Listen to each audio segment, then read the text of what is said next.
everybody. Welcome to episode 3 of Delaware Podcast with the Delaware Media Club. Here we have the Dean of Students and Title IX Coordinator of Delaware, Dean Tim Poirier. Hello, everybody. Thanks for having me. I'm super excited to be here. I've really been thinking about this for since you asked me. Oh, it's gonna be so fun. So anyway, thank you.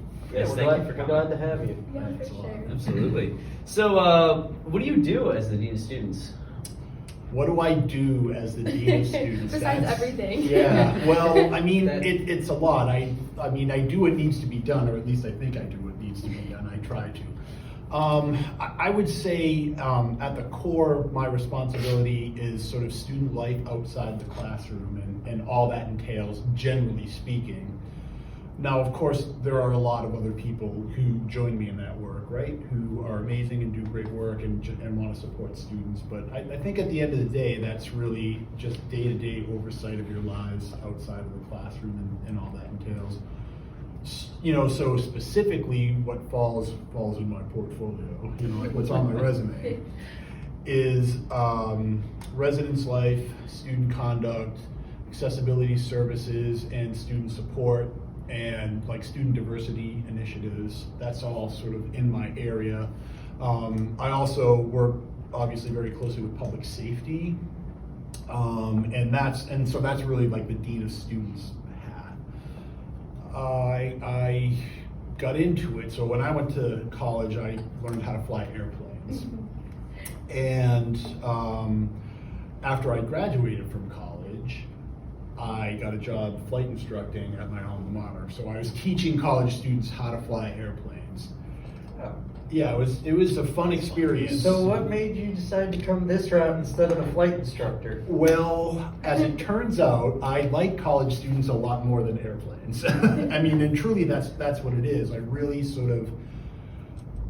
I really kind of just fell in love with that time, right? And the opportunities I think that students have to learn and grow and figure out what really matters to them and all those sort of important things. And for me, it's a little bit of a way to give back too. You know, because I had some amazing mentors during my time as a college student, and you know, just wanting to emulate them and share some of what I learned from them with you all. So that's really what it is. Now, are there days when I sit at my desk and think like, oh my God, well, I should just go fly airplanes, this is killing me, right? Of course I do, but I think that comes with any job, right? Yeah, every job has those days where you're just like, why am I doing Yeah. this? And then the very next day you have a string of it's like, this is why I love this. This is why I love what I do.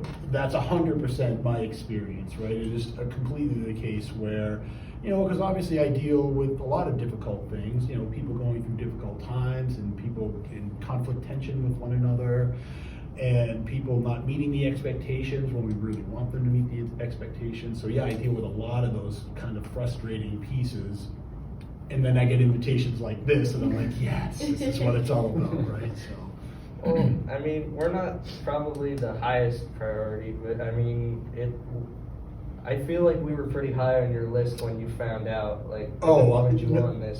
No, I've been like anchored my whole week around this. You planned your entire schedule around this. I literally did plan my whole week around this because, I mean, I really do think at the end of the day, my job is to just be there for you, you know, and connect with students. And this is why I got into it. Like, this is sort of what I fell in love with. You know, sitting next to a terrified 19-year-old in the cockpit of a tiny airplane, right? Like you build a relationship pretty quickly in that environment, right? And Yeah, I can't imagine there's a whole lot of room to get away from each other. No, there in a isn't. small cockpit of an I don't know. airplane. May I get close to you? This is the Title IX coordinator thing, right? No, I don't mean I don't mean to be flip about it, but literally, like you're like this, and the airplane's bouncing around, and you're like, hey, if you don't turn, we're gonna hit that mountain, and you know. If you don't go up a little higher, we're gonna run right to those telephone wires. Yeah, that's what it was, and I just found that. Well, see, this was an interesting experience for me too, because, and I suspect there are probably Del Valle students who had a little bit of a similar experience. And that is, so where I went to school, almost everybody was in aviation learning how to fly airplanes and the like. And everybody, like loved it. They couldn't wait to get into that airplane again. And they just were so all about the airplanes. And I wasn't really like that. I was always like, I like this, it's a good profession. I told everybody back home this is what I was gonna do, but it never really like resonated with me. But I never gave myself permission to sort of explore that, right? Did I have any other interests or anything like that? And that's one of the things that I like to give back to students that I work with now, is to like, not that what you're studying isn't important, that you don't love it, but also don't close yourself off to opportunities that may present themselves too. So, and so when I started teaching and I started flying with college students, I was like, oh wow, this is really what I'm into. And it made it easy to give up the aviation thing because I found this other thing I was truly passionate about. It was cool. And I feel like that advice where it's like, don't corner yourself into a hole, like for one specific job and close yourself off from all the other opportunities. I honestly think that that is probably some of the best advice you could ever give any college student, no matter what their profession is. It could be sports management, Yep. bio, biochemistry, aviation. It could be anything. I mean, but don't, like you said, don't close yourself off and don't keep yourself in one spot and keep yourself away from all those opportunities. Because I found that out right before I came here because I wanted to do one specific thing. Yeah. And then now I'm a wildlife conservation major, so now I have a whole much broader spectrum of directions I could go with the career. So that advice in turn, I think, is just really beneficial to any student, no matter what you're going to school for. Yeah, no, I couldn't agree with that more. And really, I say this a lot. I mean, I said it to my own kids and I say it to students all the time, like, figure out what it is you really care about. Figure out what it is that you love, what you're passionate about. You could probably make a living at it. A good example is, so I worked at my alma mater for a long time. So after I finished flight instructing, I reported to the vice president for academic affairs, and I was responsible for advising and academic support. And I actually moved into a residence hall. So I was in academic affairs, but I lived in a residence hall and I was connected with the student affairs department. That was sort of my first higher ed job. And that experience really, and the other thing that I did was so I'm a hockey player. I grew up playing hockey. It's been a huge thing, part of my life since I was a little kid. And I coached the team. We had a club team. Anyway, and there was this one student on the team, and he was a pretty good player, but it wasn't like he was ever gonna make money playing hockey. He wasn't that good, right? He wasn't gonna go to the NHL. Exactly. He just loved the game so much. He loved being around the rink. He loved the environment. And through our conversations, he was an aviation major, and through our conversations, he decided, you know what, I really want to follow this path. And now he is a Division I NCAA official, and he makes a living reffing college hockey games and other, skills development camps and running men's leagues and all this stuff. So he's made a very successful career in hockey because he loves it so much, even though he's not playing. Wow. Yeah, and so again, that's to your point about like, I really love this so much. Well, follow that passion. It'll probably take you somewhere pretty good. Yeah, awesome. So, what do you do as the Title IX coordinator? Oh, as a Title IX coordinator. So, does anybody know what Title IX is? Like, what's Title IX? Not a clue. Not a clue. Well, you two certainly know, Yeah, right? right. But I don't know. If I ask you that question, what is it? So, does it have to do with sexual discrimination in the workplace, or Not in the workplace. Not in the workplace, but essentially, yeah. So Title IX is a law that prohibits discrimination on the basis of sex, and now under the Biden administration, gender, in educational programs that receive federal funding. So that basically that's us, right? So it really is about discrimination. And it was first signed into law in 1972. And so at that time, what Congress was trying to do is make sure that women had equal access to educational programs at college. and it specifically revolved around athletics, right? So at that time, colleges and universities were funneling a lot of money into men's athletics, and women's athletics was being short-shifted, basically. And Congress basically came in and said, that's unfair and it's discriminatory and you can't do that anymore. And if you look at the history over the course of the 70s, the proliferation of women's sports, particularly at the collegiate level, it just sort of blew up, right? And so at its core, that's what Title IX's intent was. In the early 2000s, I think students became increasingly aware of this issue of discriminatory conduct, sexual harassment, sexual assault. And many students' opinion was that colleges and universities weren't responding well to it at all. And so some really amazing and bright female students, the movement really sort of began in North Carolina at University of North Carolina, but it really spread pretty quickly. It was an amazing strategy, but they essentially used Title IX, and their position was that an instance of sexual assault is such an extreme form of discrimination that it falls under Title IX and should be addressed as such. And so that was around the turn of the century when that really began to shift a lot. And what students were saying to colleges and universities was like, you need to do something about this. That was essentially the message that they were trying to send. Since then, the Department of Education has issued a lot of different guidance. They're called Dear Colleague letters. And so it's either regulation or guidance to colleges about how to implement Title IX.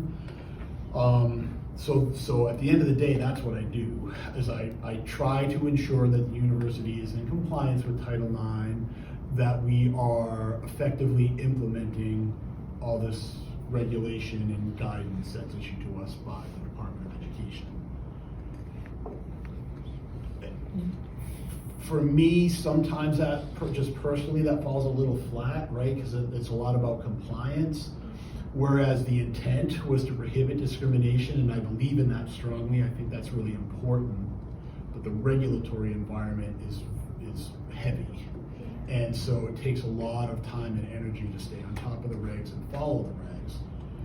And these days, it's a bit of a political football, that regulation, right? Because it's issued by the government, and it's federal regulation, it's administrative regulation that comes from the administration in Washington.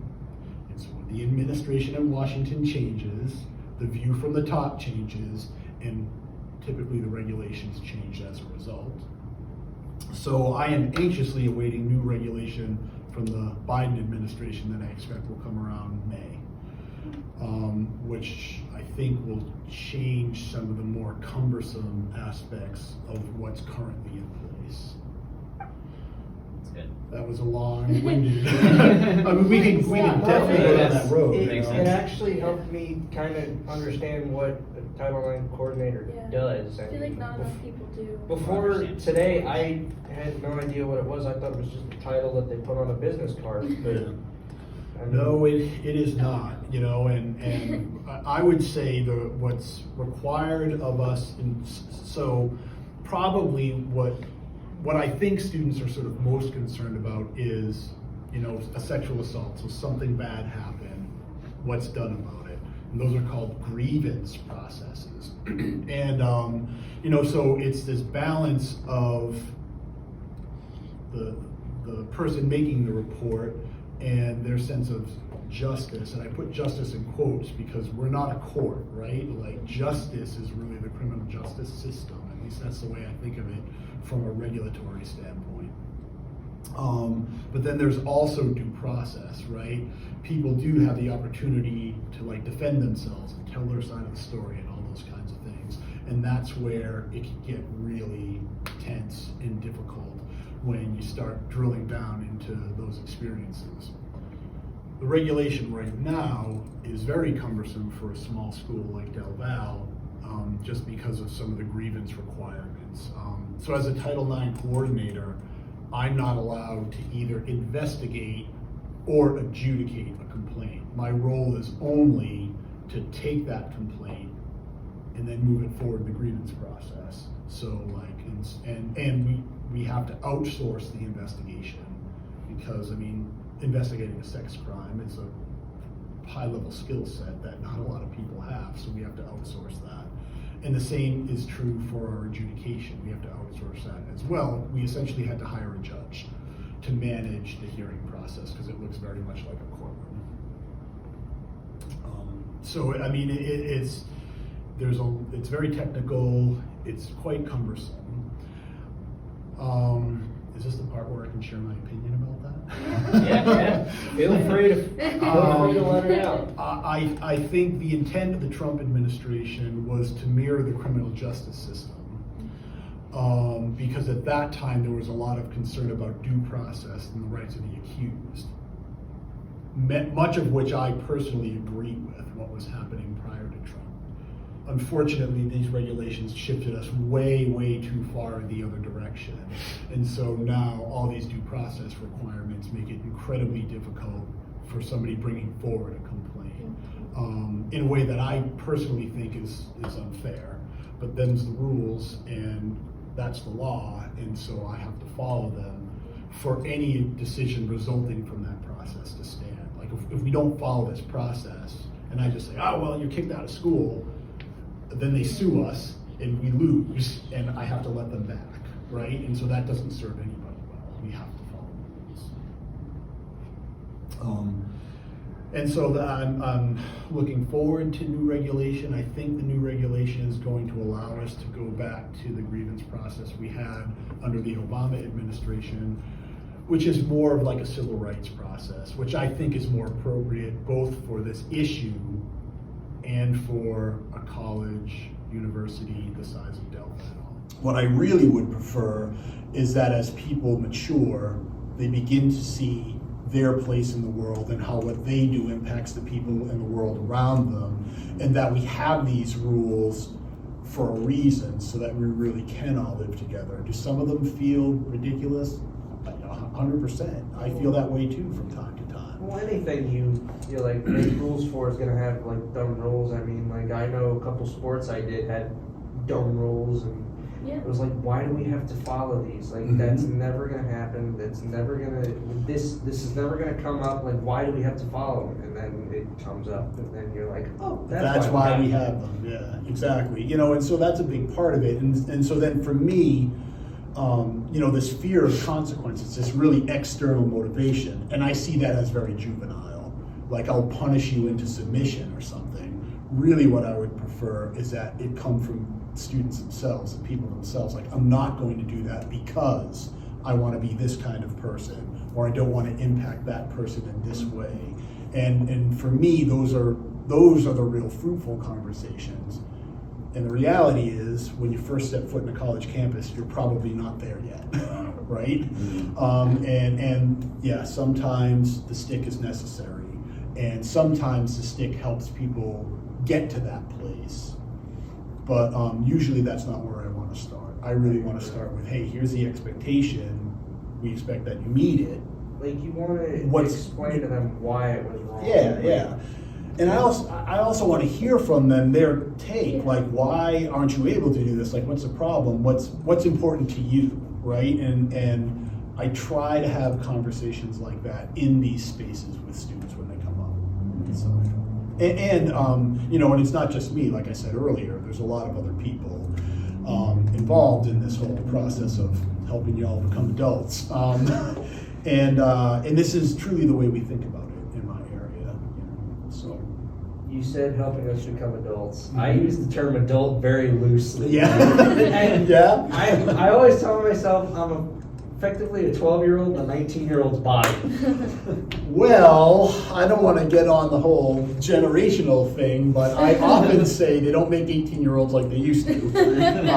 And they don't make anything like they no, used to. They don't make 18-year-olds like they used to. But I don't say that so pejoratively, right? Like every generation is a little bit different. They all have their own challenges, but they all bring their own gifts and interesting things. And I like learning about it. I truly do. And I was saying this to RAs earlier this semester. Like, if I want to be the best dean of students that I can be, I need to be able to see the world through your eyes.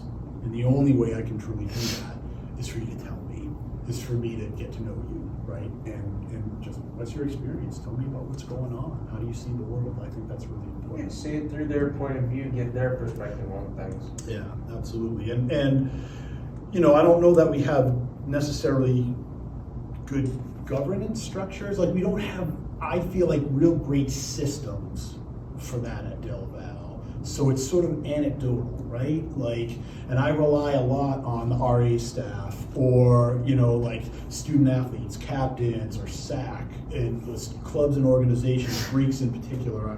Just how do you see the world? What's going on for you? And I really welcome those kinds of conversations, because again, if I'm going to be the best dean, at the end of the day, I'm your dean, right? So I work for you. And at the end of the day, that's got to kind of quote unquote make your job easier. Like, if you can see it through their eyes, you can get their perspective, and therefore it'll help you analyze the situation a little bit better. No, it does, and a lot of it truly is kind of getting people with the program too. The worst thing for me is having to impose serious consequences. It's necessary. Sometimes I have to do it, and sometimes there are situations where, it's always difficult, but it's clear, like, this is what needs to happen. You just can't be here anymore. But that's never the goal. The goal is always like, hey, come join us over here. Like, Del Val's a great place, and it can be even better if we all get with the program and follow a few basic rules to make it comfortable. Since I've been at Del Val, it's probably been some of the best experiences I've ever had in my life. Like, I love coming to school here. I've made a lot of good friends. Yep. I have the administration is awesome. Like, I would recommend this school to anybody. All right, can I quote you on that? The administration is awesome. Go ahead, man. I don't mind. If that helps get people in the door, use it. Yeah. Well, no, I'm just, sometimes it helps get people out of my door. But anyway. Here's the quote. Bam! Yeah. No.